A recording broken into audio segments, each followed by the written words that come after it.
The desert wind had begun to cool as evening settled over the canyon, carrying with it the smell of dust, sage, and distant rain. The stranger noticed them, first as moving shadows against the fading light, two young Apache women stumbling along the narrow trail that cut past his cabin. Their steps were uneven, their shoulders slumped with exhaustion, and their clothing was torn and stained from days of hard travel. They had the look of people who had not slept properly in far too long, driven forward by fear rather than strength. When they reached the clearing near the cabin, one of them nearly collapsed. The stranger moved quickly but carefully, raising his hands to show he meant no harm. He could see it in their eyes, wariness sharpened by survival, pride refusing to let them beg. Without asking questions, he guided them inside. The cabin was small and rough, built from pine logs and years of solitude. A single bed stood against the wall, a wooden table nearby, and a fireplace that still held a little warmth from the previous night. He poured water into a tin cup and set it before them. They drank slowly at first, then greedily, their hands trembling. He added wood to the fire, letting the flames grow gentle and steady. Though he spoke little, his actions carried meaning. He pointed to the bed and motioned that they should rest there. When they hesitated, he simply nodded again, then pulled a chair close to the door, turning his back to give them privacy and respect. As the sisters lay down, the weight of exhaustion finally claimed them. Their breathing slowed, and the tension in their bodies eased. In hushed whispers, they spoke to each other in their language, thanking the spirits for shelter and for a stranger who asked for nothing. Outside, the night deepened, stars spilling across the sky in quiet brilliance. The stranger remained awake, listening to the desert sounds, the call of a distant owl, the whisper of wind through dry grass. He knew the land well enough to understand that travelers rarely appeared by accident. Somewhere out there, a story was still unfolding, one that might soon reach his door. Yet he felt no regret. In a harsh world, kindness was a risk, but it was also a choice that defined a man.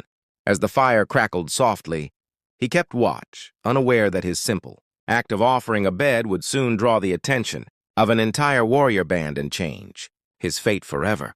Morning arrived quietly, with pale light slipping through.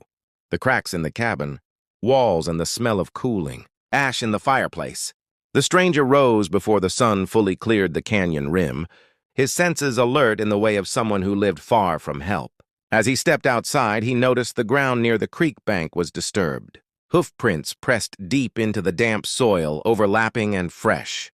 Many horses had passed through in the night or early dawn, moving fast and with purpose. His chest tightened. This was no hunting party.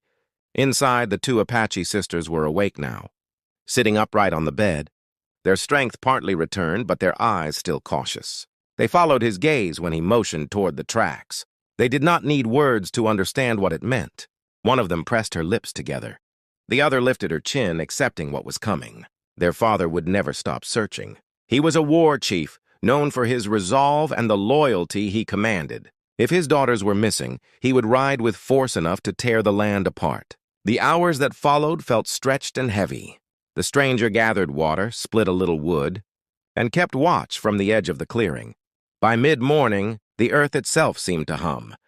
A distant thunder rolled through the canyon, growing louder until it became unmistakable, the sound of many horses.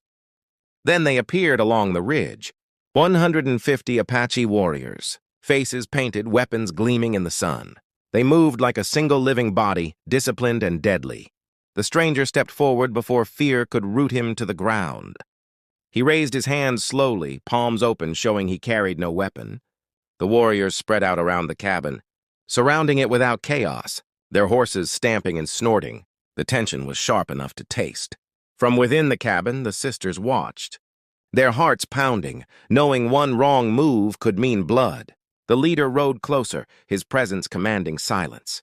His eyes never left the stranger, measuring him not just as a man, but as a soul.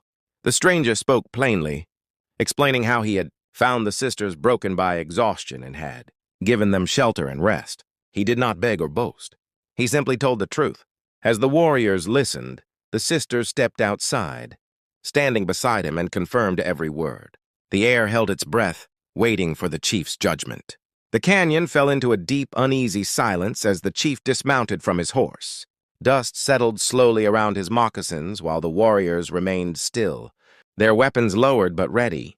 The chief's gaze moved from the stranger to the cabin, taking in every detail: the single bed, the dying fire, the narrow space that spoke of poverty rather than power. He had seen many men in his life, some driven by greed, others by fear.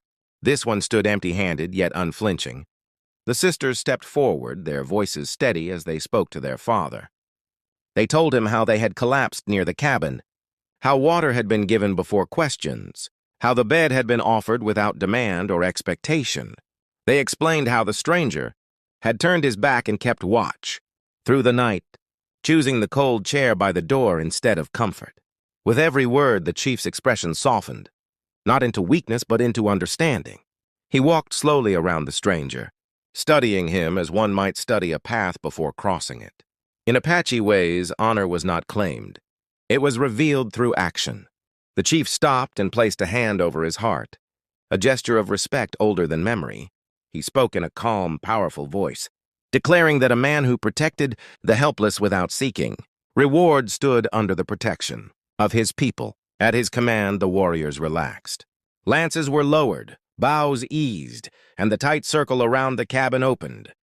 The danger that had hung in the air like a storm cloud dissolved, replaced by something rare and quiet: mutual respect.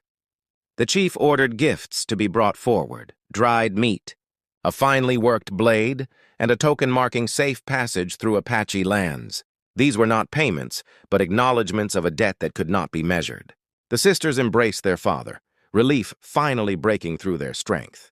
The stranger felt his legs weaken, the weight of what might have been passing over him at last. When the warriors mounted their horses and began to ride away, the sound of hooves faded into the vastness of the canyon. Left alone once more, the stranger stood in the doorway of his cabin, watching the dust settle. He understood that kindness, when offered freely, carried its own power. That day he returned to his quiet life, knowing his name would be spoken around distant fires, as a man who faced an army and was spared because of it.